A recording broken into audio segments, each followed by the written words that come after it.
Iz prejšnjega stoletja obstaja veliko primerov pogrešanih oseb, ki so presegli meje posameznih tragedij in postali trajne skrivnosti, ki niso pustile le družin v iskanju odgovorov, temveč še naprej predstavljajo izziv tudi najboljšim preiskovalcem. Številka 20. Na prvi pogled se te fotografije Kitajcev, ki tolčejo po gongih in mahajo z metlami ter strašili, morda zdijo kot festival, a v resnici so opomnik na kratkovidno politiko z uničujočimi posledicami. V poznih 50. letih je Kitajska poskušala postati velesila s pomočjo velikega skoka naprej. Cilj je bil industrializirati državo, povečati kmetijsko proizvodnjo in ljudi dvigniti iz revščine. Toda februarja 1958 je vlada začela tudi javno zdravstveno kampanjo, imenovano Iztrebljanje 4 škodljivcev. Cilji so bili podgane, komarji, muhe in vrabci. Prve 3 so izbrali, ker širijo bolezni. Vrabci pa so bili tarča, ker so jedli žito. Uradniki so ocenili, da lahko en vrabec poje približno 2 kg žita na leto, in ker so kmetije kolektivizirali ter jih spodbujali k večji pridelavi žita, so ptice videli kot grožnjo proizvodnji. Vse so spodbujali, naj jih uničijo. Plakati so prikazovali otroke, ki napadajo ptice s fračami, medtem ko so se šolske skupine in celotne skupnosti pridružile kampanji. Gnezda so podirali z dreves, jajca so razbijali in ko ptic niso mogli doseči, so se ljudje zbirali pod njimi, mahali z zastavami in tolki po gongih, da ptice ne bi pristale. Mnoge ptice so postale tako izčrpane in prestrašene, da so preprosto padle z neba. En znan primer je vključeval poljsko veleposlaništvo, ki ni dovolilo lovcem na vrabce vstopiti na svojo posest. Kot odgovor so ljudje obkolili stavbo z bobni in po 2 dneh je umrlo toliko ptic, da jih je osebje veleposlaništva menda moralo odstranjevati z lopatami. Kampanja je skoraj iztrebila vrabce v delih Kitajske, vendar so bili rezultati katastrofalni. Vrabci so res jedli žito, vendar so jedli tudi žuželke, še posebej poleti. Brez njih so se škodljivci, kot so kobilice in riževi vrtavci, hitro namnožili in uničili veliko več pridelka, kot bi ga kdaj uničili ptice. Suho vreme je škodo še povečalo. Uradniki so končno spoznali napako in v kampanji 4 škodljivcev zamenjali vrabce z rdečimi hrošči, a do takrat je bila škoda že narejena. Žuželke so še naprej uničevale pridelke, povzročale lakoto, bolezni in nešteto smrti. Kitajska naj bi kasneje uvozila vrabce iz Rusije in drugih držav, da bi obnovila njihovo populacijo. In danes so vrabci spet na Kitajskem, vendar ta kampanja ostaja opozorilna zgodba o tem, kaj se zgodi, ko ljudje podcenjujejo naravo. Številka 19. Craig Steve Kinner se je rodil 9. maja 1961. Leta 2004 pa je bil poročen in je živel v Missouriju. Poleg tega o njegovi preteklosti in osebni zgodovini ni znanega veliko. Naslednji dokumentirani dogodki pa so njegovo nenadno izginotje, ki so pustila družino razbito v iskanju ljubljene osebe. Prejčega marca 2004 se je 42-letni moški odpravil na naslov 700 na ulici Fremont v Washingtonu, Missouri, da bi obiskal svojo mamo. Po nekaj urah obiska je Craig zapustil materino hišo in ji povedal, da se bo za zabavo skočil v reko. Poklical je svojo ženo in ji povedal isto. Reka, na katero se je skliceval, je bila reka Missouri, ki se nahaja približno pol milje severovzhodno od ulice Fremont. Craig je pustil vse svoje osebne stvari pri materi in odšel, vendar ni znano, ali je dejansko prišel do reke ali če je sploh nameraval iti tja. Od takrat ga nihče ni videl ali slišal zanj. Ko se tistega večera ni vrnil domov, so ga takoj prijavili kot pogrešanega policiji v Washingtonu. Ko so ugotovili, da je pogrešani moški morda v nevarnosti, so takoj začeli iskalno-reševalno akcijo, vendar oblasti niso našle nobene sledi za njim.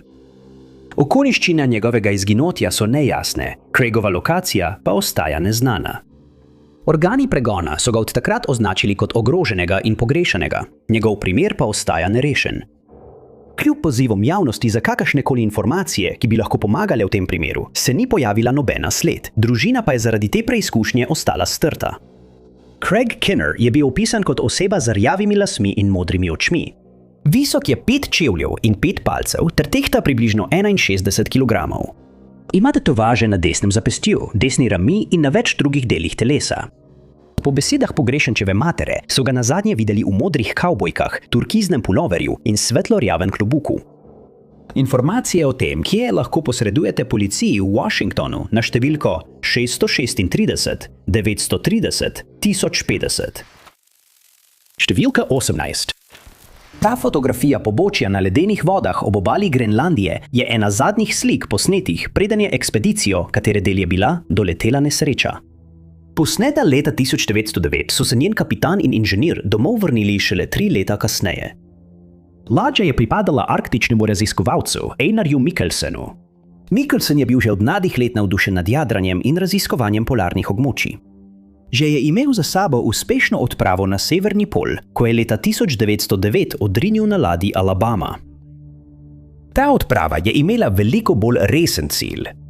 Približno 2 desetletji prej je ameriški raziskovalec Robert Peary trdil, da je raziskal najbolj severni del sveta. Trdil je, da obstaja kanal, poimenovan Pearyjev kanal, ki naj bi ločeval severovzhodni del Grenlandije od preostalega otoka. Leta 1906 se je Ludwig Magnus Eriksson odpravil voditi odpravo, ki naj bi začrtala obalo Grenlandije in določila pravo naravo otoka. Med odpravo se je glavna ekipa, ki so jo sestavljali Eriksson in še 2 druga, izgubila. Cilj Mikkelsena leta 1909 je bil najti te dokumente in odkriti, kakšna usoda je doletela prejšnje raziskovalce. Odprava se je začela s 7 člani posadke, vključno z Mikkelsenom. Na poti so se ustavili na Islandiji, kjer so morali enega člana posadke zamenjati. Ekipi se je pridružil Ivar Iverson, ki se je odpravi pridružil tako pozno, da se ni imel časa posloviti od svojih najdražjih. Posadka Alabame je prispela do otoka Shannon na skrajnem severu Grenlandije, preden je ladja ujela led. To ni bilo povsem nepričakovano. Po dolgi zimi je bil Mikkelsen zelo željan nadaljevati pot globje v notranjost v iskanju kamnitega možica, za katerega je verjel, da vsebuje dokumente. Sprva je ekipo sestavljalo 5 mož, 2 pa sta ostala na Alabami. Toda po prvem delu poti so se vsi razen Mikkelsena in Iversona vrnili na ladjo. Oba moža sta nadaljevala pot. Maja sta našla kamniti kup, kjer so bila zapuščena zadnja sporočila Erikssonove odprave. Tako je bilo jasno, v čem je bil problem. Eriksson se je zanašal na zemljevide, ki jih je izdelal Robert Peary, a so bili ti povsem napačni. Najpomembneje je, da Pearyjev kanal sploh ni obstajal. Ko sta pridobila te informacije, sta Mikkelsen in Iverson odšla nazaj na Alabamo. To je bilo naporno potovanje in večino svojih stvari sta morala pustiti za seboj, ko sta poskušala priti nazaj. Ko pa sta se vrnila, sta ugotovila, da je bila ladja uničena na ledu. Preostale posadke ni bilo več.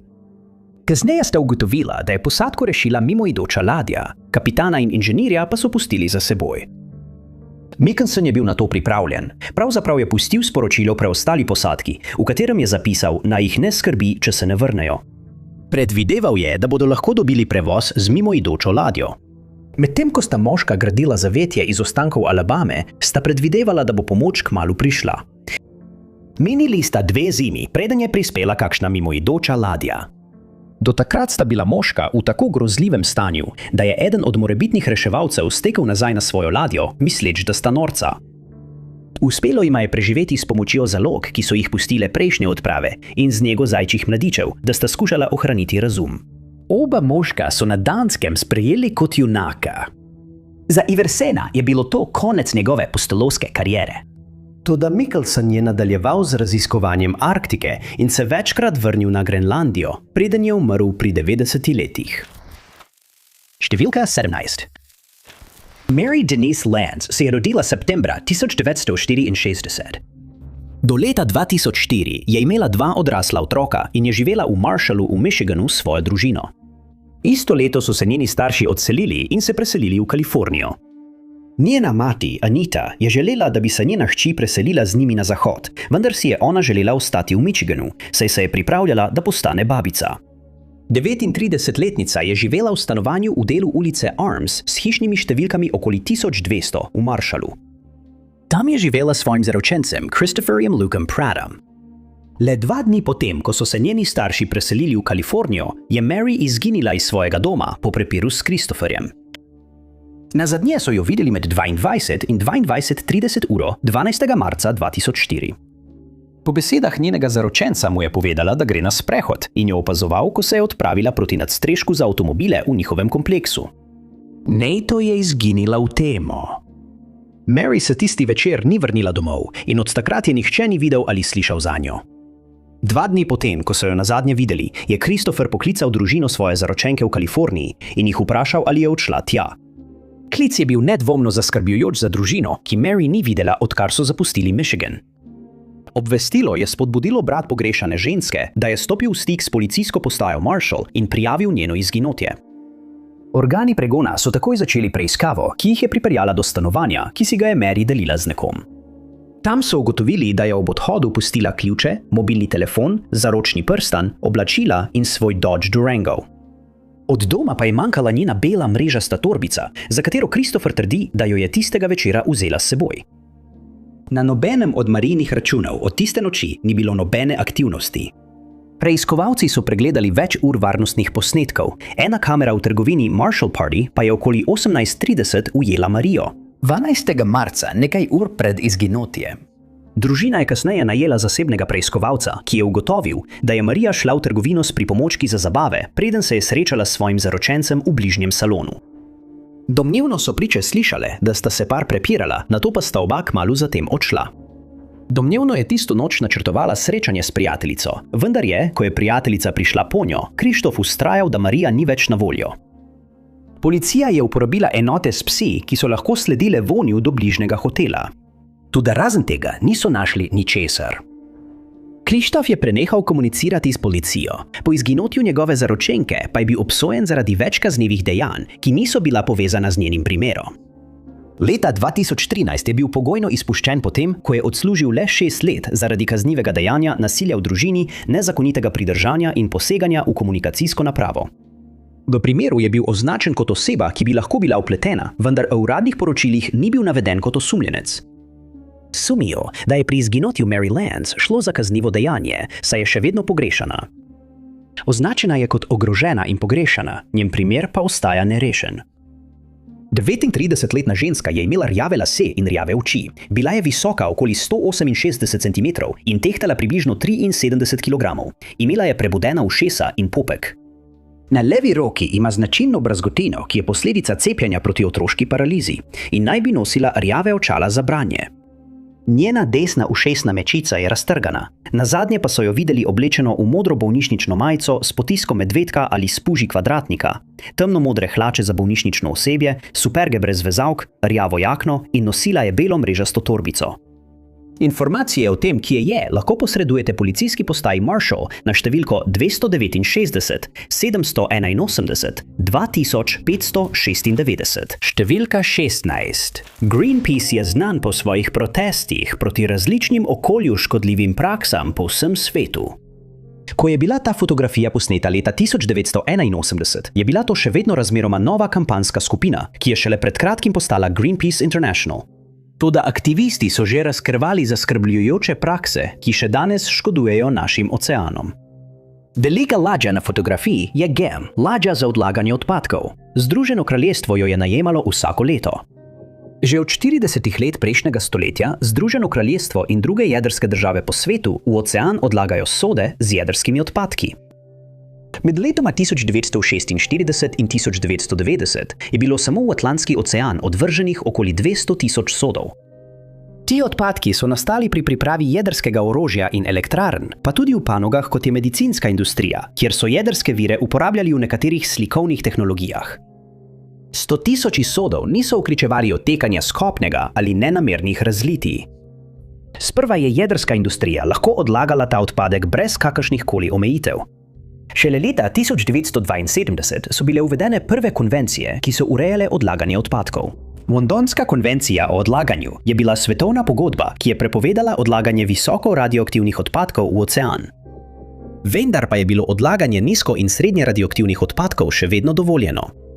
Ti jedrski odpadki so še vedno lahko nevarni in vsebujejo radiotoksične ter obstojne izotope. Odložili so jih le nekaj 100 milj od obale Cornwalla. To je bila stvar, ki bi, če bi javnost vedela zanjo, zagotovo povzročila razburjenje, vendar ta praksa ni bila širše znana. To je bilo nekaj, kar je Greenpeace želel spremeniti. Od leta 1978 so skupine protestnikov odhajale na morje, da bi se soočile z ladjami, kot je GEM. Pri prvem soočenju je bil Greenpeaceov čoln razbit s sodom, ki je morda vseboval jedrske odpadke. V naslednjih letih so mornarji uporabljali gasilske cevi, da so napolnili čoln z vodo, ali pa so okoli ploščadi za odlaganje zgradili kletke, da bi preprečili čolnom približevanje. Greenpeace se je soočil z vsakim izzivom. Soočenje je pritegnilo pozornost javnosti na odlaganje, vendar bolj učinkovito delo ni prejelo toliko publicitete. Mornarji na krovu GM in drugih ladij za odlaganje so lahko trdili, da so ravnali v skladu z zakonom. Šele z vztrajnim prizadevanjem za spremembo Londonske konvencije o odlaganju je bilo odlaganje jedrskih odpadkov v svetovnih oceanih prepovedano. Leta 1983 so podpisnice Londonske konvencije o odlaganju pozvane k moratoriju na odlaganje radioaktivnih odpadkov. Strokovna komisija pa je bila povabljena, da oceni, kaj naj se stori. Jasno je bilo, da so lahko celo nizko radioaktivni jedrski odpadki škodljivi za okolje. Toda šele leta 1993 je bil ta postopek dejansko prepovedan. Številka 15. Strasten ljubitelj narave, izkušen pohodnik, upokojeni generalmajor letalskih sil. To so nazivi, ki povzemajo življenje Williama Neila McCaslanda, inženirja astronautike in nekdanjega poveljnika raziskovalnega laboratorija letalskih sil. Med svojo vojaško kariero je bil William leta 2007 dodeljen na Pentagon, kjer je vodil oddelek za vesoljske nabave v uradu sekretarja letalskih sil. Leta 2009 je bil napredovan v direktorja posebnih programov v uradu za nabavo, tehnologijo in logistiko na Ministrstvu za obrambo. Na tem položaju je imel popoln pogled v najbolj občutljive ameriške informacije, vključno z znanjem, programi in nerazkritimi zmogljivostmi.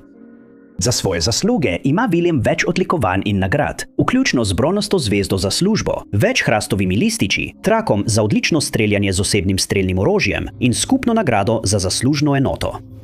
Po svoji vojaški karieri je William začel delati pri Applied Technology Associates kot direktor za tehnologijo.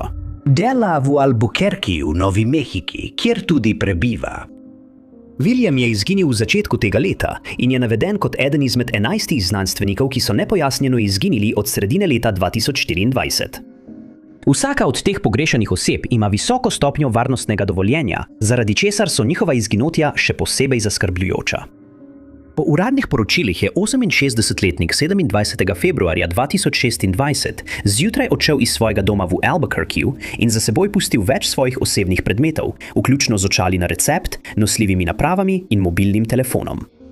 Od takrat ga nihče ni videl ali slišal. Isti dan je šerifov urad okrožja Bernalillo v Novi Mehiki izdal opozorilo Silver Alert za Williama.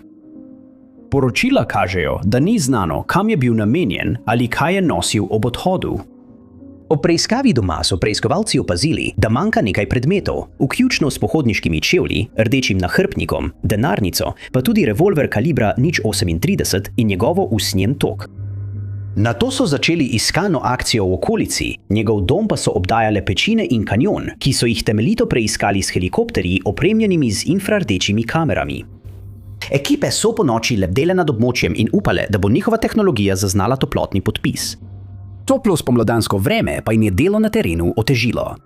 Cela gora je žarela od toplote, zato je bilo težko razlikovati med toploto skal in toploto človeškega telesa. Kljub vsem prizadevanjem niso našli nobene sledi Williama. 8 dni kasneje so preiskovalci v bližini hiše, iz katere naj bi William izginil, odkrili siv pulover ameriškega vojnega letalstva, vendar njegova družina še ni potrdila, ali je bil njegov. Na podlagi preiskave uradniki ne morejo povedati, zakaj se je odločil zapustiti svoj dom, ali je bil vpleten še kdo. Preverili so tudi več ur posnetkov nadzornih kamer, vendar se je tudi to izkazalo za neuporabno. Uradni zapisi v zvezi z izginotjem Williama so nakazovali, da je doživljal duševno zmedenost in da je imel nepojasnjeno zdravstveno stanje. Zaradi tega se je umaknil iz več skupin, večinoma znanstveno usmerjenih. Kljub morebitnemu upadu kognitivnih sposobnosti so Williama opisovali kot najbolj inteligentno osebo v prostoru. Bil je tudi zelo sposoben. Njegovo izginotje v nedvomno ni podobno. Od aprila letos so ta izginotja pod preiskavo Bele hiše kot del obsežne preiskave dogodkov, povezanih z izginotjem oseb z visokim varnostnim dovoljenjem, od katerih je večina še vedno nerešenih. Zaradi zdravstvenih težav organi pregona pravijo, da so zaskrbljeni za njegovo varnost. William McCaslin je bil nazadnje viden na območju Quail Run okoli 11 ure dopoldne 27. februarja, ko se je odpravil v neznano smer. 68-letnika so opisali kot belca z modrimi očmi in belo-sivimi lasmi. Visok je 5 čevljev in 11 palcev, ter tehta približno 160 funtov. Znano je tudi, da nosi očala z dioptrijo. Informacije o tem, kje se nahaja in okoliščinah primera, lahko posredujete enoti za pogrešane osebe na številko 1505 46 87 070. Številka 14. Gasilci so prizore v Kuvajtu leta 1991 opisali kot nekaj iz Dantejevega pekla. Fotografije iz tistega obdobja pa to oceno potrjujejo. Stebri črnega dima so se dvigali v zrak in tako zakrivali sonce, da je bila temperatura v Kuvajtu opazno nižja kot v okoliških območjih. Oranžni ognji so bili edina svetloba, ki je prebijala temo. Tudi tam, kjer ogenj ni aktivno gorel, je nafta delavce naredila podobne žrtvam iz grozljivk. Kuvajtski naftni požari so bili ena najbolj uničujočih ekoloških katastrof v človeški zgodovini. A za razliko od černobilske katastrofe ali ciklona Bola, so bili kuvajtski požari namerni. Požar so se začeli ob koncu zalivske vojne leta 1991. Nekaj mesecev prej je iraška vojska napadla Kuvajt in državo zasedla za 2 dni. Takoj po invaziji je sledila obsodba, nato pa je bila proti njej poslana vojaška zveza pod vodstvom Združenih držav Amerike. Februarja leta 1991 so kopenske sile koalicije vstopile v Kuvajt, iraške enote pa so se hitro umaknile. A medtem ko so se umikali, so zanetili požare, ki so za seboj pustili prizore groze, s katerimi so se morali spopasti njihovi sovražniki. Eden glavnih dejavnikov, ki so sploh povzročili vojno, so bila bogata naftna polja Kuvajta. Zdaj so bila polja, ki so državi prinesla toliko bogastva, v plamenih. Več kot 600 naftnih vrtin je bilo požganih, medtem ko so bile številne druge odprte in so izlivale nafto v okolje. Območje okoli vrtin je bilo posejano z minami, kar je bilo še posebej nevarno za vsakogar, ki je poskušal ustaviti požare. Ko so strokovnjaki poskušali oceniti obseg potrebnega dela, so ocenili, da bo trajalo leta, da bodo vse naftne vrtine zaprli in pogasili požare.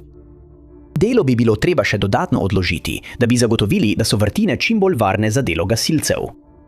Nekaj mesecev po začetku požarov so v Kuvajt začele prihajati ekipe gasilcev z vsega sveta. Bili so posebej usposobljeni za to delo in so se lotili odpravljanja škode.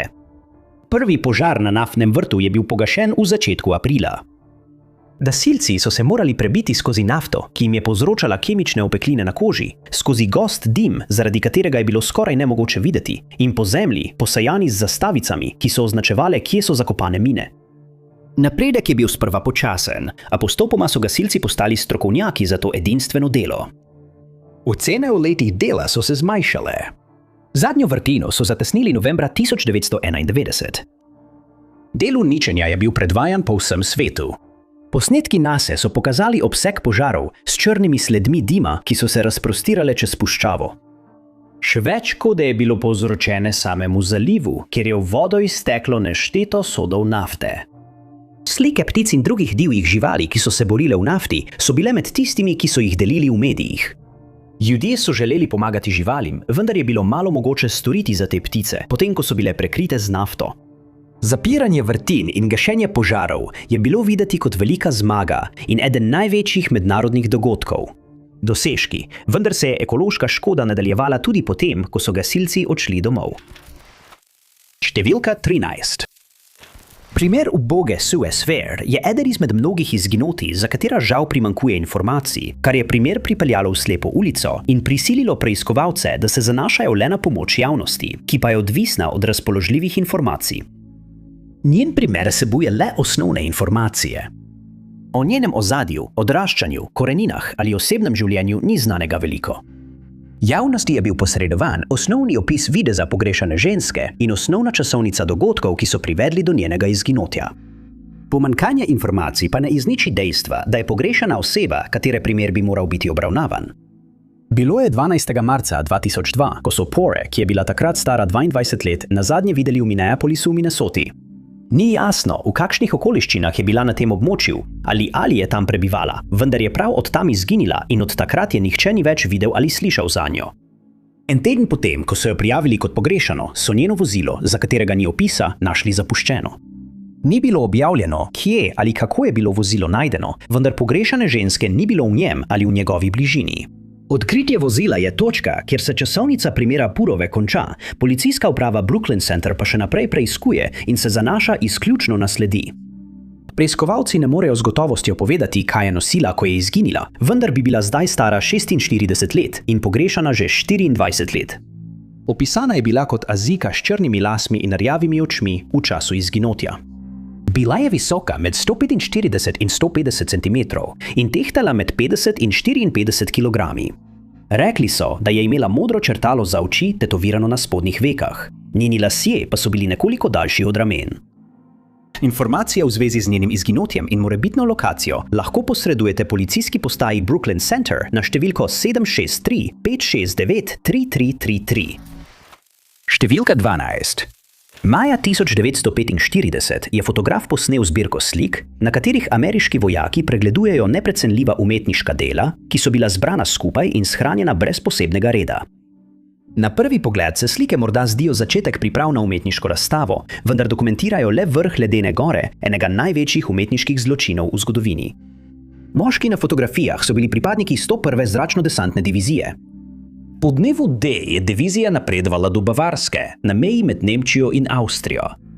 Tukaj so v jami v gorskem pobočju blizu Königseeja našli ostanke umetniške zbirke, ki jo je zbral eden najvišje rangiranih mož v nemški vladi. Hermann Göring je bil drugi najmočnejši mož v Nemčiji med drugo svetovno vojno. Ena njegovih prvih dejanj po prevzemu oblasti je bila ustanovitev tajne policije, ki je izvajala grozodejstva nad političnimi nasprotniki njegove stranke. Kasneje je poveljeval nemškim letarskim silam. Ob koncu vojne je bil Göring na nürnberških procesih obsojen zaradi vojnih zločinov in zločinov proti človeštvu. Ropanje umetnin je bilo daleč od najbolj grozljivih njegovih zločinov, vendar je bilo simbolično za poskuse njegove stranke, da nadzoruje zgodovino in se prikaže kot kulturno nadrejena. To je bil tudi prvi korak v napadih na skupnosti, ki so jih imeli za nezaželene, zlasti na judovsko prebivalstvo v Nemčiji in na okupiranih območjih. Od leta 1933 so judovskim družinam ropali umetnine in predmete kulturnega pomena. Včasih so jih preprosto zaplenili. Ob drugih priložnostih so bile judovske družine prisiljene dati svoja umetniška dela na dražbo.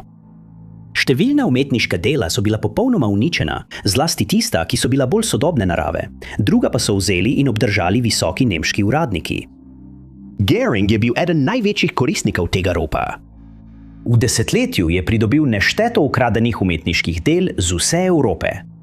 Med vojno je lahko hodil po muzejih na okupiranih območjih in preprosto izbral, katera umetniška dela si želi. Večina teh je bila shranjena na njegovem posestvu v Karinhalu. Zbirka je bila tako velika, da je bilo veliko predmetov preprosto zloženih skupaj in jih sploh niso razstavili. Kljub velikosti zbirke je Göring natančno beležil, od kod je vsak njegov predmet. Včasih je celo zapisoval, iz katerih družin so bili ukradeni.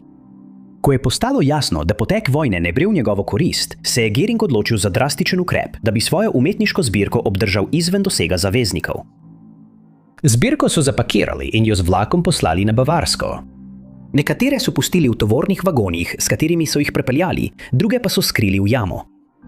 Tisoče ukradenih slik, vključno z deli Rubensa in Rembrandta, je bilo v zbirki, prav tako kipi in druga umetniška dela. Ko je bila večina zakladov odstranjena, je Göring dal uničiti Kehrenhal, preden so sovjetske sile lahko dosegle to območje. Del njegove oplenjene zbirke je ostal v stavbi, ko je bila uničena, in je še vedno ležal v ruševinah, ko so jo dosegle sovjetske sile. Veliko umetniških del je bilo nepopravljivo poškodovanih. Ko so našli bavarsko skrivališče, so začeli z delom za vrnitev umetnin njihovim pravim lastnikom. To delo še vedno poteka, tako kot pri mnogih umetninah, ki so bile izropane v 30. in 40. letih. In v nekaterih primerih je iskanje pravega lastnika takšnega dela težko, še posebej, ker je bilo med vojno uničenih toliko družin. Številka 11. Hatice Trobičulu se je rodila v Turčiji leta 1977 in se leta 1993 svojo družino preselila v Kanado. Poročila se je še mlada, vendar se je ta zakon kmalu razpadel. Nekaj let kasneje se je ponovno poročila, vendar tudi ta zakon ni dolgo trajal. Toda nobeno od teh propadlih razmerij je ni ustavilo pri iskanju ljubezni. Leta 2008 je na božični zabavi spoznala 29-letnega Riza Kosa, v katerega se je tisti dan zaljubila. Hitro sta začela romantično razmerje in v naslednjih mesecih je Hatice večkrat odpotovala v New York, kjer je živel Riza. V času, ko sta bila zaročena, je bil Riza, kot se je izkazalo, poročen z Američanko po imenu Winsome Angela Perez. Vendar so Hatice povedali, da sta v postopku ločitve. Ali je to res ali ne, ni jasno. Naslednje leto, leta 2009, bi 32-letnica izginila, ko se je odpravila v New York obiskat svojega fanta, s katerim sta bila v zvezi nadaljavo in ki je bil iz Turčije. Cadiz je 13. junija zapustila dom svoje družine v Torontu v Kanadi z namenom, da se sreča z Rizzo in preživi z njim nekaj dni. Nazadnje so jo videli v njenem rjavem Toyotinem Corolli letnik 2007, ko se je vozila po ulici Bloor Street West in aveniji Lansdowne v Torontu. Nikoli se ni vrnila v Kanado in od takrat o njej ni bilo več slišati. Nekaj dni po njenem odhodu, 21. junija, so na mednarodnem letališču Johna F. Kennedyja v New Yorku prijavili zapuščeno vozilo. Avto je bil Toyota Corolla z registrsko tablico iz Ontarija. Avto je pripadal pogrešani ženski in ko so jo prijavili kot pogrešano, so organi pregona takoj začeli preiskovati primer. Preverili so bančne račune, zapise o mobilnem telefonu in Facebook, vendar nič od tega ni bilo aktivno, odkar je izginila. Ugotovili so tudi, da je bila na njeno ime kupljena letalska vozovnica za Turčijo na isti dan, ko so njeno vozilo našli na letališču. Vendar pogrešana ženska se ni nikoli vkrcala na ta let, niti na katerega koli drugega. Prav tako ni bilo nobenega zapisa o njenem vstopu v Turčijo.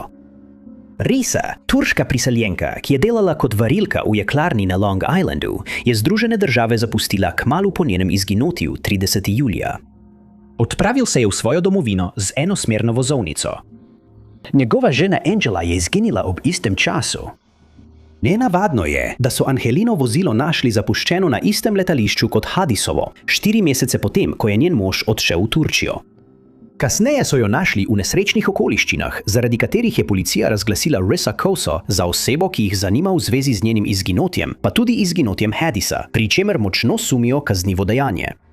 Vendar je potencialni osumljenec zdaj preminil. Preiskovalci ne verjamejo, da bi Hadis kdaj zapustila New York, vendar zelo primanjkuje namigov o tem, kje bi lahko končala. Njeno izginotje ostaja nerazrešeno, razglašena pa je bila za pogrešano in ogroženo osebo. Opisana je kot belka s črnimi lasmi do ramen in rjavimi očmi. Visoka je 155 cm in tehta približno 59 kg. Pravijo, da ima majhno brazgotino na levem licu, nazadnje pa so jo videli oblečeno v bele hlače, belo srajco in črne visoke pete.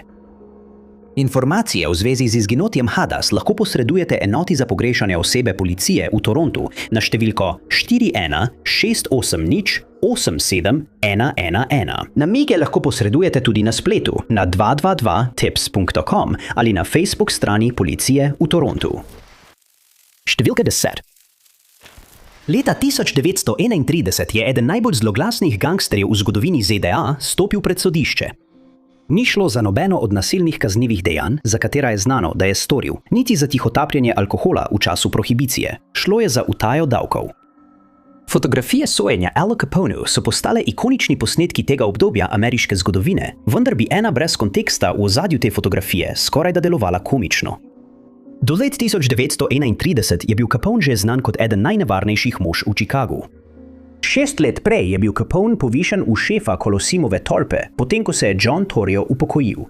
Glavna dejavnost tolte je bila varjenje in distribucija piva ter žganih pijač v času, ko je bila prodaja obeh nezakonita. To je bil donosen posel in bilo je veliko konkurence, s katero so se morali spopadati. Capone se je s konkurenco obračunal na najbolj nasilen način. Pri teh grozljivih dejanjih ni bil sam, vendar je brutalnost Caponeja in njegovih mož izstopala nad ostalimi. Capone je bil pleten tudi v nezakonito prirejanje iger na srečo in so ga povezovali kot lastnika vsaj ene igralnice. Čeprav so bili Caponejevi zločini splošno znani, ga je bilo zaradi njih zelo težko spraviti za zapahe. Priče so skrivnostno izginjale ali umirale. Tisti, ki so uspeli preživeti, so se nenadoma znašli v položaju, ko se niso mogli spomniti podrobnosti. Dokazi so bili izgubljeni in tožilstvo ni moglo predstaviti primera. Vlada je iskala kakršenkoli način, da bi tega nevarnega zločinca odstranila s ulic. Leta 1929 je posebna obveščevalna enota ameriškega finančnega ministrstva začela preiskavo Caponejevih zaslužkov. Capone je živel razkošno življenje in zapravljal $100 za robčke, kar bi danes pomenilo več $1000. Morda niso mogli dokazati, da je denar pridobil nezakonito, so pa lahko dokazali, da ni plačal davkov. Sojenje Caponeju leta 1931 je večinoma obsegalo to, da je tožilstvo skušalo dokazati, da je Capone zaslužil to, kar je imel, pri čemer so proti njemu pričali nekdanji blagajniki iz njegovih igralnic in bančno osebje. Obramba je večinoma temeljila na tem, da je Capone slab igralec na srečo in da je ves svoj denar izgubil na konjskih dirkah. Če bi bilo sojenje anonimno, verjetno ne bi pritegnilo veliko pozornosti, vendar je ime Al Capone pomenilo, da so bili novinarji in fotografi zelo zainteresirani za primer. Med sojenjem je bilo posnetih veliko fotografij. Sam Capone ni imel nobenih težav s tem, da so ga fotografirali, obrnil se je proti kameram in se celo nasmehnil. Nekateri njegovi sodelavci pa niso bili tako navdušeni. Ena najbolj ikoničnih fotografij sojenja je tista, ki prikazuje klopi za javnost. V vrstah sedijo moški, ki skrivajo obraze pred kamero. Ti moški so bili mafijci, ki so prišli podpret Caponea. Niso pa želeli nobenih trajnih dokazov o svoji povezanosti. Fotografije za sojenja prikazujejo kontrast med znanimi gangsterji, kot je Capone, ki je očitno mislil, da je nedotakljiv pred pregonom, in senčnim podzemljem, kjer je večina kriminalcev poskušala ostati stran od oči javnosti.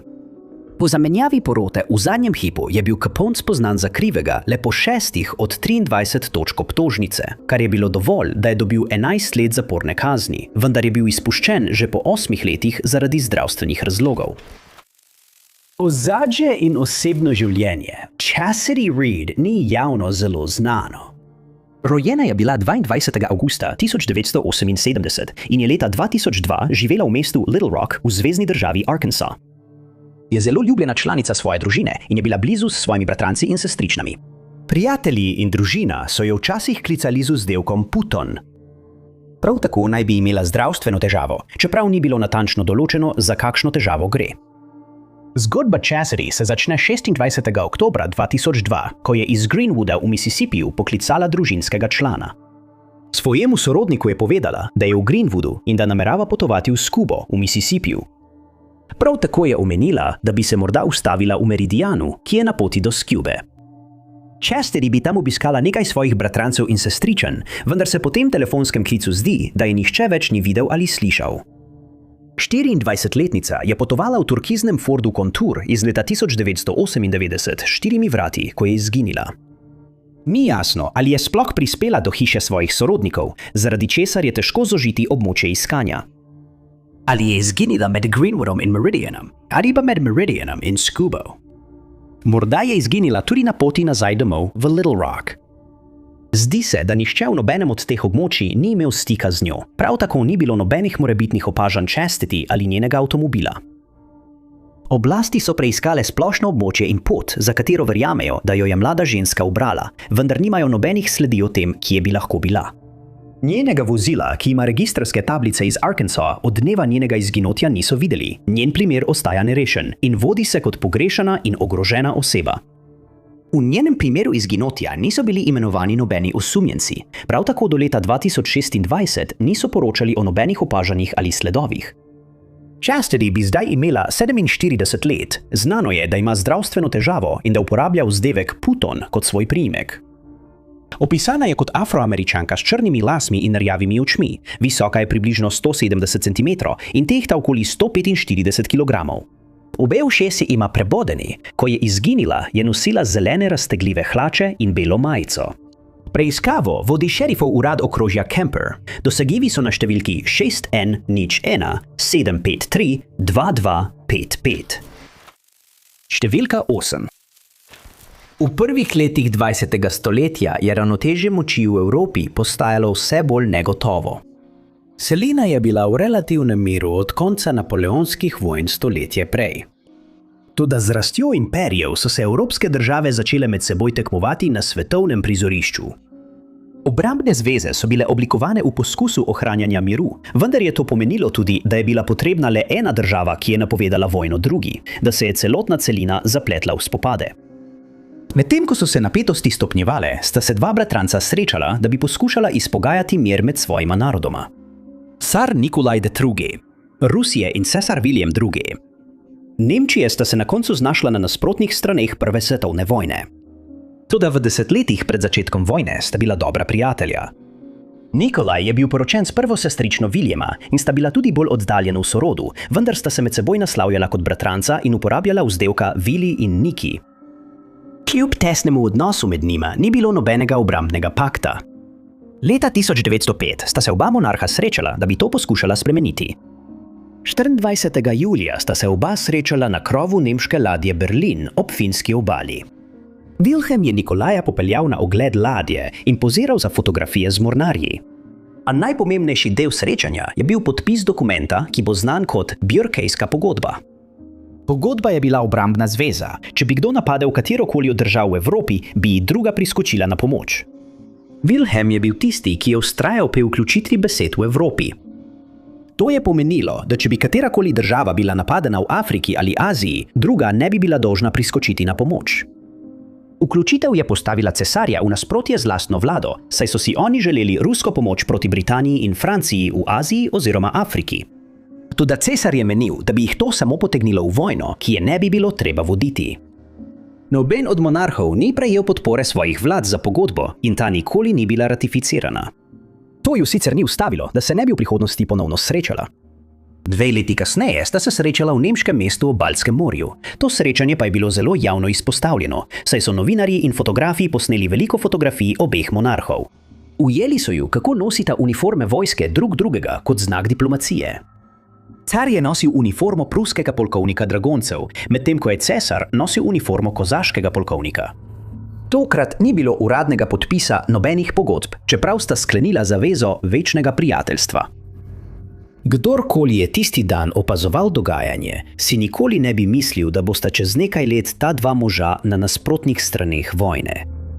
2 leti kasneje, leta 1909, je prišlo do še enega srečanja med obema monarhoma in rusko-cesarsko družino, tokrat precej manj izpostavljenega v javnosti, vendar je bilo posnetih več slik, ki prikazujejo cesarja z Nikolajem in njegovimi otroki.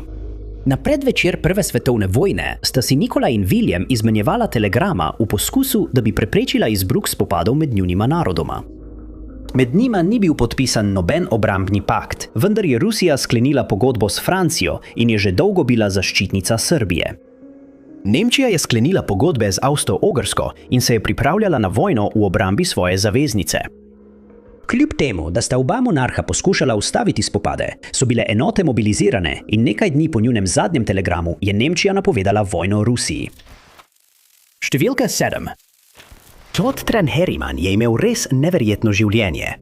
Njene korenine so bile povezane z Vietnamom, kjer se je rodila februarja 1944. Odraščala je v južnem delu države, kjer je bila vzgojena v mestu Tai Ninh, mestu zunaj Saigona. Njen dom je stal na bregovih reke Saigon, prizor, ki je kasneje v življenju dal naklonjenost do življenja ob vodi. Ko je bila stara 22 let, je rodila svojega prvega sina, Minha. Kasneje istega leta je v vojni v Vietnamu izgubila moža. 2 leti kasneje, leta 1968, pa je spoznala ameriškega vojaka Clintonta Harrimana, ameriškega trgovskega mornariškega častnika. Clinton in Tat sta se zaljubila na prvi pogled in se poročila v tradicionalni vietnamski slovesnosti. Skupaj sta zgradila hišo na podeželju v Tai Ninh, kjer sta imela hčerko po imenu Tu Hon. Zaradi divjajoče vojne pa sta morala zakonca pripraviti načrt, kako deklico spraviti na varno, saj bi njeno pol vietnamsko, pol ameriško poreklo pomenilo, da bi bila tarča. Ta trud je zato družino selil z enega kraja na drugega, vključno s skalnatimi plažami zaliva Casco v Mainu in plitvinami Mehiškega zaliva, s čimer se je nadaljeval motiv življenja ob vodi, kjer so živeli pisano in srečno življenje. Todd je prostovoljno delal v begunskih bolnišnicah kot vietnamski prevajalec. Ona pa je dobro služila in celo razmišljala o nakupu dodatnih nepremičnin v Teksasu, v upanju, da bo postala najemodajalka in se zbližala s svojim zdaj odraslim sinom in vnuki. Dom, ki si ga je morebiti ogledovala, bi ji znova omogočil čudovit razgled na ocean. Veselila se je selitve na kraj, ker bi se lahko ponovno povezala s svojo družino in se je veselila ustvarjanja novih poznanstev. Sanjala je v tem, da bi naše vnuke učila ribariti in bi našla način, kako prispevati vietnamski skupnosti v svojem novem mestu. Toda te priložnosti nikoli ne bi dobila. Bilo je poletje leta 2001, ko si je 57-letna Tat začrtala pot med League Cityjem, kjer je obiskovala svojega sina, in Corpus Christijem v Teksasu, kjer je iskala nepremičnino za nakup. Njen načrt je bil, da se odpravi po slikoviti poti po avtocesti 35 v iskanju morebitnih domov. Iz sinovega doma je odšla okoli 5 ure zjutraj 12. julija 2001 v rožnato-kvarčnem Lincolnu Continentalu letnik 1995 s posebno floridsko registrsko tablico TOCI. Avto je imel na zadnjem odbijaču majhno kvadratno nalepko z napisom PGC, spredaj pa emblem mornariških silov. Okoli 8:30 tistega jutra, 3 ure in pol po njenem odhodu, je ena od Totinih prijateljic poskušala poklicati njeno mobilno številko. Telefon je zazvonil 4-krat, preden je bil preusmerjen na glasovno pošto, kar je nakazovalo, da je bila naprava vklopljena. Ob 10:30 je prijateljica ponovno poskušala poklicati jo, a je tokrat klic takoj preusmerilo na glasovno pošto, kar je pomenilo, da je bila naprava zdaj izklopljena. Do tistega večera, ko še vedno niso prejeli nobenih novic od nje, so se njena družina in prijatelji začeli resno vznemirjati. Njen sin je na koncu poklical tja, kjer je njegova mama nameravala prenočiti tisto noč, vendar se je izkazalo, da totova tja nikoli ni prispela. Naslednji dan je bila ženska prijavljena kot pogrešana na lokalni policijski postaji. Obsežna iskanja so bila nato izvedena med League Cityjem in Corpus Christijem, vendar ta prizadevanja niso prinesla nobenih sledi o totovem izginotju. Tudi Lincoln ni bil nikoli najden in ostaja prav tako skrivnostno pogrešan kot Todd.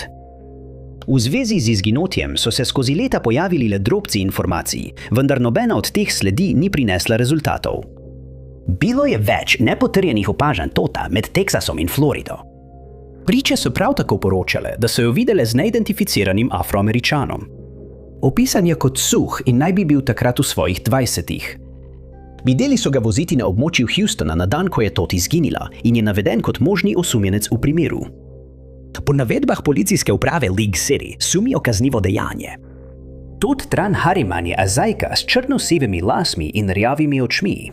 Je vietnamskega porekla in ima brazgotine na trebuhu, ena je posledica carskega reza, druga pa histerektomije. Znano je tudi, da nosi očala. V času izginotja je nosila 7 zlatih zapestnic na levem zapestju, obesek z diamantom, majico, kratke hlače in sandale. Informacije v zvezi z njenim izginotjem lahko posredujete policijski postaji League City na številko 281 332 2566. Številka 6. Številne fotografije iz časa pandemije španske gripe so srhljive podobe, ki jasno prikazujejo resničnost te tragične dogodke. Včasih pa je temačen kontekst fotografije manj očitno. Ta fotografija je bila posneta na Portsmouth Square, najstarejšem javnem parku v San Franciscu. Namesto da bi bil kraj za sprostitev, ga je pandemija spremenila v delovno mesto, kjer je zasedalo mestno policijsko sodišče, da bi skušal obvladovati kriminalne dejavnosti v San Franciscu. Ko je pandemija španske gripe prvič prizadela San Francisco, je mesto hitro ukrepalo. Po poročilih časopisov iz tistega časa so prvi primer bolezni odkrili 23. septembra 1918, potem ko se je moški vrnil s potovanja v Chicago. Zdravniki so hitro ukrepali in izdali so odredbo, da mora biti moški v karanteni, vendar se je bolezen razširila, še preden je bila odredba lahko izvedena, in kmalu je število primerov močno naraslo. V samo enem tednu je bolezen dobilo več kot 2000 ljudi. Ukrepi so bili hitro uvedeni, da bi poskušali obdržati število primerov pod nadzorom. Veliko teh ukrepov nam je danes znanih zaradi pandemije COVID-19. Prebivalcem so svetovali, naj se v času prometnih konic izogibajo tramvajem in javnim prostorom. Plesne dvorane in gledališča so bila zaprta. Najbolj očiten ukrep, viden na fotografijah iz tistega časa, je bila uporaba medicinskih mask iz gaze. Sprva so bili državljani le spodbujeni k nošenju mask. Kmalu zatem so postale obvezne in približno en mesec je vsakdanje življenje večine državljanov vključevalo nošenje maske. Tako kot v sodobnih časih je bilo izogibanje javnim zbiranjem pomembno. To je še posebej veljalo v zaprtih prostorih, kjer so bili ljudje tesno skupaj. V sodobnem času je to pogosto pomenilo delo od doma in zbiranje na spletu. Leta 1918 to ni bila možnost.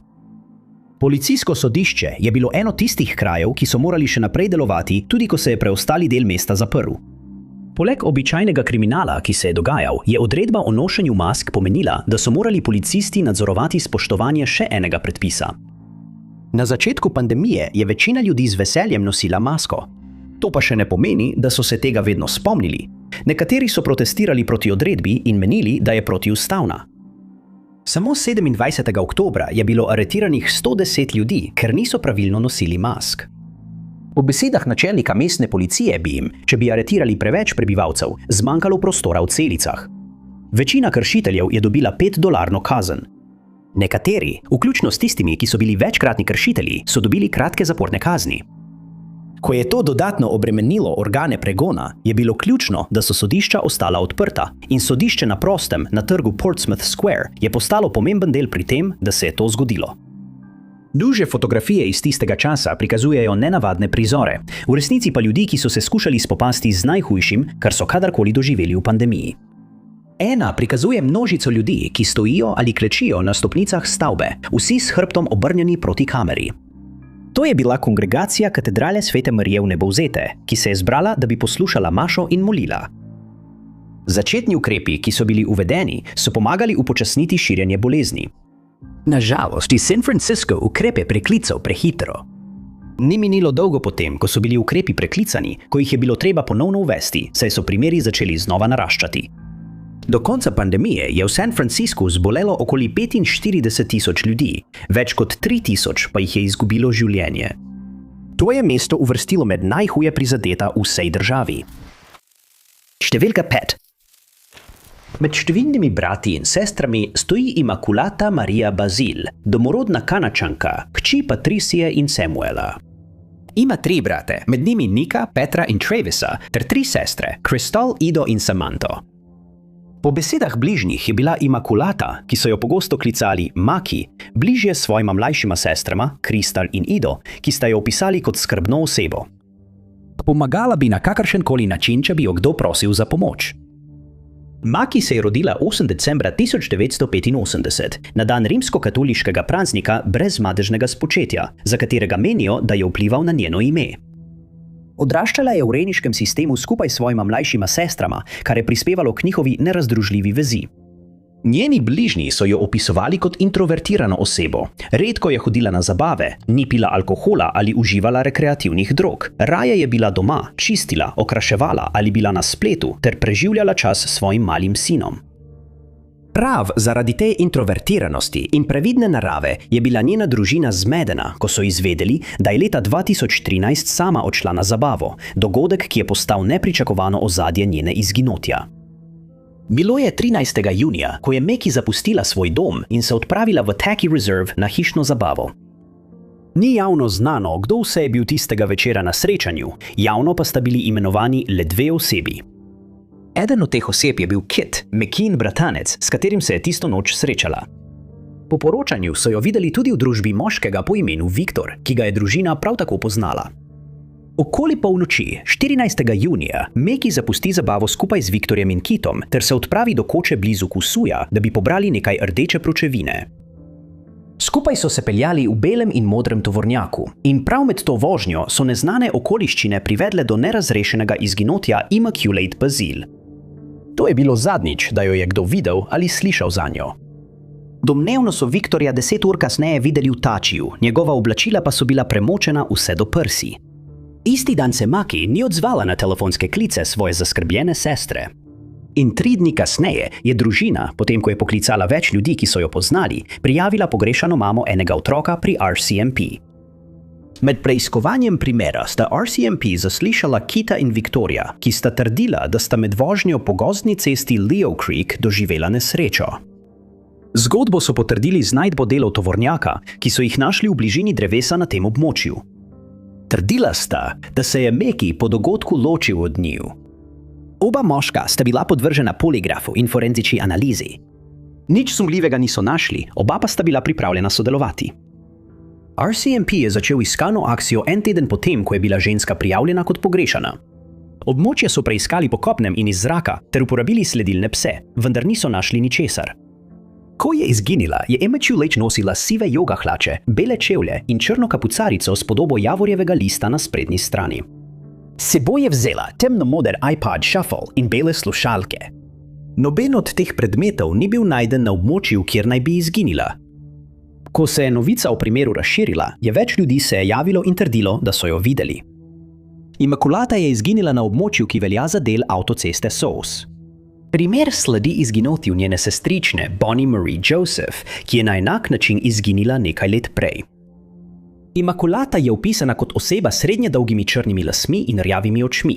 Visoka je 165 cm ter tehta približno 57 kg. Informacije v zvezi z njenim izginotjem ali o tem, kje se nahaja, lahko posredujete policiji Fort St. James RCMP na številko 250 99 68 269. Številka 4. Na prvi pogled se stara fotografija kupu tlakovcev na prometni ulici morda zdi kot posnetek gradbenih del, vendar podrobnejši pogled razkrije, da kolesa, postavljena pred kamni, niso pritrjena na vozičke. So osnova topov, ki so usmerjeni skozi majhne odprtine v kupih kamnov. To je bila ena izmed številnih barikad, postavljenih po pariških ulicah v spomladanskih mesecih leta 1871, potem ko je revolucionarna vlada prevzela oblast v mestu. Pariška komuna je nastala po francosko-pruski vojni. Vojska cesarja Napoleona III. Je izgubila proti Severno-nemški konfederaciji. Francoska narodna garda je v zadnjih mesecih vojne prevzela nadzor nad Parizom in poskušala zdržati, a je morala na koncu kapitulirati. Dovoljeno jim je bilo obdržati orožje, medtem ko sta nacionalni vladi obeh držav sklenili mirovni sporazum. Do konca januarja 1871 je bila vojna končana, vendar so se njene posledice v Parizu še vedno čutile. Meščani so zdržali dolgotrajno obleganje. Mnogi so zastavili gospodinjske predmete, da so se lahko preživljali med boji in so ostali v stiski. Medtem je narodna garda v Parizu začela pridobivati politično moč. Tako so, ko je narodna vojska 18. marca poskušala odstraniti pariške topove, zanetili iskrico revolucije.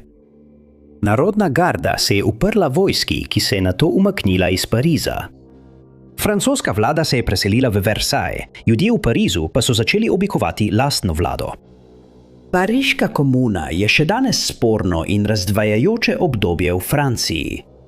Revolucijo je kot ideal izpostavljal Karl Marx, številne komunistične in socialistične vlade pa so se poimenovale v čast Pariški komuni. Tudi feministične skupine so v revoluciji našle elemente, ki kažejo, da je bila feministična po naravi, medtem ko so si jo anarhisti prisvojili kot svojo.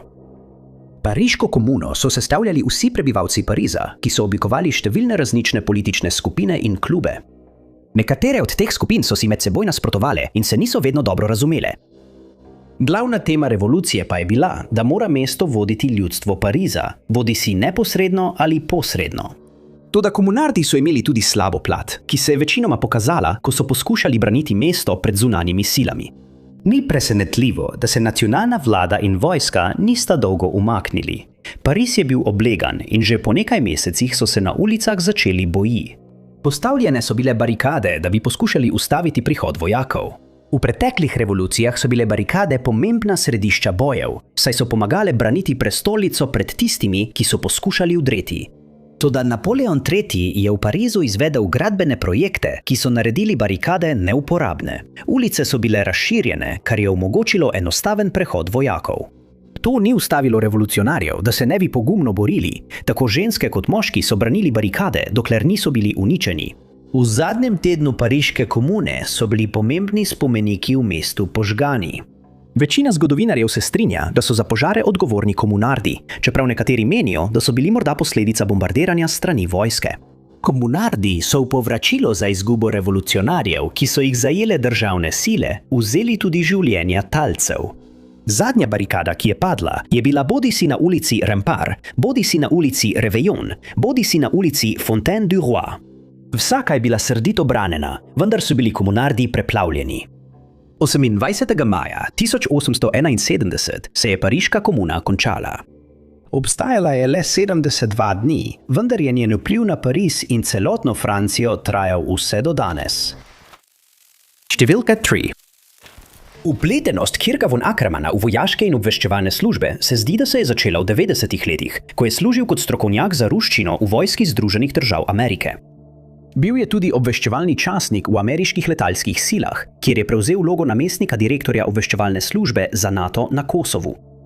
Kirk bi postal odlikovan uradnik zaradi svojega sodelovanja v operacijah na sovražnem ozemlju. Med eno od svojih službenih misij bi bil 37-letni Kirk leta 2003 prijavljen kot pogrešan. Bil je oktobra Kirk, pogodbenik za ministrstvo za obrambo, pa je bil zaposlen pri podjetju Ultra Services, ki se nahaja v Istanbulu v Turčiji. Poslali so ga v Tikrit v Iraku kot del operacije Iraška svoboda, pomanjkljivega načrta, ki je bil poln težav. Nekatere težave prisotne v tem projektu so vključevale politično vmešavanje, nerealna pričakovanja in resno pomanjkanje vojakov. Kirk je naveden kot pogrešan od 9. oktobra 2003, ko so njegovo vozilo našli zapuščeno na cesti med Kirkukom in Tikritom. Nekaj trenutkov pred odkritjem avtomobila je Kirk poklical svojega sodelavca, Ryana Manalika, in mu povedal, da ima prazno pnevmatiko in da potrebuje dvigalko. Ko je prispel na kraj, da bi mu pomagal, Kirka ni bilo nikjer. V njegovem zapuščenem avtomobilu je bila vsa njegova oprema, vključno s satelitskim telefonom, računalnikom in aktovko, pa tudi $40,000 gotovine brez nadzora. Glavna enota za preiskovanje goljufij pri nabavi pri ameriškem ACIDC je preiskovala primer Kirkovega izginotja, kot tudi nesrečen incident z Manalikom, ki se je zgodil le 2 meseca prej. Po besedah Manalikovega očeta je prejel elektronsko sporočilo od svojega sina, v katerem je namigoval, da sumi, da so njegovi sodelavci pri Ultra Services, katere spletna stran je trdila, da so s Pentagonom poslovali v vrednosti $14 milijonov, morda vpleteni v nekatere goljufive dejavnosti z uradniki za pogodbe ameriške vojske. Elektronsko sporočilo, ki ga je napisal Manalik, je nakazovalo, da ga je strah za svoje življenje, vendar ni povedal zakaj. Sid morda ni mogel potrditi, ali je Kirk nesrečno končal, pri čemer so domnevali, da je bil žrtev neuspelega poskusa ugrabitve, ki je bil lahko pa tudi ne, povezan z Manalikovim primerom. Poleg tega preiskovalci niso podali nobenih dodatnih informacij, saj je primer zelo odmeven in še vedno v teku. Kirk je bil od začetka operacije Puščavska nevihta naveden kot eden izmed 5 pogrešanih moških med pogodbeniki Ministrstva za obrambo. Njegovo izginotje ostaja vir polemik. Opisan je bil kot bel moški iz Moss Beacha v Kaliforniji. Za njim so ostali žena in 3 otroci. Bil je vodja podjetja Siebel Systems v San Mateu v Kaliforniji. Preiskava njegovega izginotja še vedno poteka, informacije o njem pa je treba posredovati najbližji policijski postaji ali uradu FBI. Številka 2. Theodore Hall je bil star komaj 18 let, ko so ga zaposlili kot najmlajšega znanstvenika, ki je delal na projektu Manhattan. Njegova identifikacijska značka prikazuje Hallovo edinstveno varnostno številko KK-19. To mu je omogočilo dostop do ene najbolj skrivnostnih ustanov na svetu, kar je izkoristil za posredovanje informacij Sovjetski zvezi kot najmlajši atomski vohun. Hall je odraščal v New Yorku kot sin judovskega moškega, ki je v Ameriko emigriral, da bi pobegnil pred carsko Rusijo. Že v mladih letih je kazal izjemno inteligenco, deloma zaradi pomoči svojega brata, ki je bil 11 let starejši od njega. Hall je v šoli preskočil več razredov in srednjo šolo končal pri komaj 14 letih. Pri 16 letih je začel študirati fiziko na Univerzi Harvard in diplomiral 2 leti kasneje. Eden od njegovih profesorjev na Harvardu ga je priporočil za projekt Manhattan in leta 1944 so ga zaposlili. Hallovo glavno delo je bilo izračunavanje kritične mase urana, ki je bil uporabljen v enem izmed orožij, ki naj bi jih odvrgli na Japonsko. Hall je kmalu navdušil na svojem novem delovnem mestu in postal vodja ekipe, ki je delala na tem ključnem delu projekta. Kljub velikemu pritisku, ki so ga nanj izvajali, ko je bil še najstnik, Hall očitno ni kazal nobenih zunanjih znakov težav. A v njegovi glavi se je marsikaj dogajalo.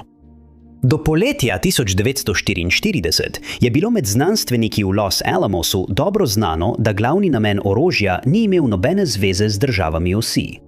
Bilo je jasno, da Nemčija ne bo mogla izdelati jedrskega orožja. Namesto tega so bili vojaški uradniki veliko bolj zaskrbljeni zaradi ZSSR, ki je bila takrat še vedno zaveznik ZDA. Veliko znanstvenikov, ki so delali na projektu Manhattan, je bilo zaskrbljenih, kaj bodo jedrska orožja pomenila za ravnotežje moči na svetovnem prizorišču. Nekaj drugega pa je bilo izdelati orožje v pripravah na napad z enakim orožjem, ki bi ga uporabila Nemčija. Če pa bi bile ZDA edina država z jedrskim orožjem, v tem niso videle nobenega smisla. Mnogi so pisali predsedniku in ga pozivali, naj ne odvrže orožja na Japonsko, vendar ni jasno, ali je Truman peticijo sploh kdaj prejel. Hall je bil eden izmed znanstvenikov, ki jih je skrbelo, da bi bile ZDA edina država z jedrskim orožjem. Če bi imela to uničevalno napravo samo ena država, nihče ne bi mogel preprečiti, da bi zapadla v enak avtoritarni režim, kot je bilo poraženo v Evropi. Po Hallovem mnenju je bilo deljenje načrtov za jedrsko orožje z ZSSR edini način, da se zagotovi ravnotežje moči in mir z vzajemno zagotovljenim uničenjem. Oktobra 1944 se je Hall uradno vrnil domov v New York zaradi praznovanja rojstnega dne. Med obiskom se je ustavil na sedežu podjetja Sovjetske zveze, kjer so mu dali ime agenta NKVD, kateremu bi lahko predal informacije. Hall je posredoval informacije o znanstvenikih, ki so delali v Los Alamosu, o organizaciji delovne sile in podrobnosti o sami napravi. Ni bil edini atomski vohun, ki je posredoval informacije o projektu Manhattan, vendar je morda prav on zagotovil najbolj koristne podatke sovjetskim znanstvenikom, ki so poskušali ustvariti svoje lastno orožje. Šele leta 1950 je ameriška vojska začela sumiti Halla za vohunjenje, vendar je do takrat že zapustil projekt Manhattan in študiral na univerzi v Chicagu. Njegovo ime se je pojavilo v dešifrirani korespondenci med sovjetskimi vohuni. Bil je zaslišan, vendar je bila edini dokaz, ki ga je imela vojska, dešifrirana sporočila, zato so se odločili, da ne bodo sprožili nobenih obtožb. Postal je biofizik in živel do leta 1999, ko je umrl pri 74 letih. Številka 1. Leta 1988 se je Dominique Arduin, ženska s koreninami iz Pariza v Franciji, odločila preseliti na Finsko. Tam je našla zaposlitev kot vodička v finski Laponiji in obdržala dvojno državljanstvo.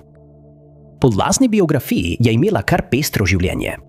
Odraščala je v Alpah, potem ko je že zgodaj ostala sirota. Domnevno so ji diagnosticirali raka, od katerega si je opomogla. Šele veliko kasneje so izvedeli, da je bila ta kratka življenjska zgodba izmišljena. Kljub temu, da si je izmislila zgodbo o svoji preteklosti, je bila Dominique še vedno spoštovana oseba, ki se je oklepala enega cilja, ki se ga ni hotela odreči. In ta cilj je postal nepričakovano ozadje njene skrivnostne izginotja, ki še danes ostaja nerazrešeno. Dominique je želela postati prva ženska, ki bi sama dosegla geografski severni pol in ga prečila na smučeh.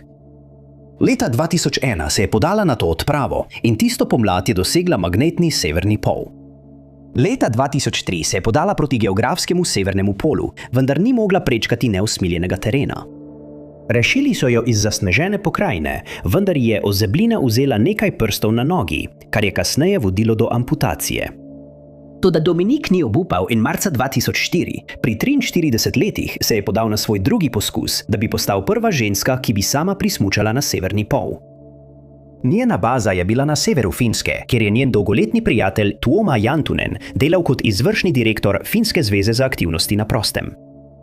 5. marca je Dominique zapustila rt Arkadeheski v Sibiriji in se odpravila proti geografskemu severnemu polu. Podala se je čez ledeno ploščo. S seboj je vzela napredno komunikacijsko opremo in dovolj hrane za 17 dni. Da bi dosegla svoj cilj, bi morala prečkati grob, zasnežen teren, neizprosne temperature in veslati s kajakom med ledenimi ploščami. Vendar je dan po začetku svoje poti nenadoma izgubila stik s svojo bazo. Pomanjkanje komunikacije je sprožilo takojšnjo iskano-reševalno akcijo. Reševalni helikopter pa je krožil nad območjem v upanju, da bo našel kakršnokoli sled o njej. Čeprav Dominique niso našli, so reševalci našli drugega popotnika, Frédéric Chamarda Bodeta, ki je izginil dan prej na ločeni odpravi. V naslednjih dneh so se ekipe vračale na pot, za katero so verjeli, da jo je ubrala Dominique, vendar so ostali praznih rok. Iskalna prizadevanja bi bila do konca tega meseca prekinjena. Po njenem izginotju so prijatelji in sodelavci odkrili, da njena zgodba o njeni alpinistični preteklosti ni bila resnična, ter uspeli izslediti njeno sestro in strica. Po besedah družinskih članov je Dominique že prej izginila, čeprav niso pojasnili, v kakšnih okoliščinah. Ti sorodniki verjamejo, da je še vedno živa in da morda živi drugje. Dominican stric naj bi dejal, da si je morda ustvarila novo življenje, mogoče v Rusiji. Ni znano, kaj je takrat 43-letna nosila ob svojem izginotju, vendar jo je mogoče zlahka prepoznati po manjkajočih prstih na nogah, ki so jih amputirali po ozeblinah. Ima modre oči, ob času izginotja pa je imela kratko postrižene svetle lase. Informacije o njej lahko sporočite na najbližjo lokalno policijsko postajo ali v šerifovo pisarno. Najlepša hvala, da ste gledali. Če vam je bil ta video všeč, pritisnite gumb Všeč mi je. Ne pozabite se tudi naročiti in klikniti zvonček za obvestila, da boste na tekočem z vsemi našimi prihodnjimi objavami. Moje ime je Top 5 Unknowns in se vidimo v naslednjem videu.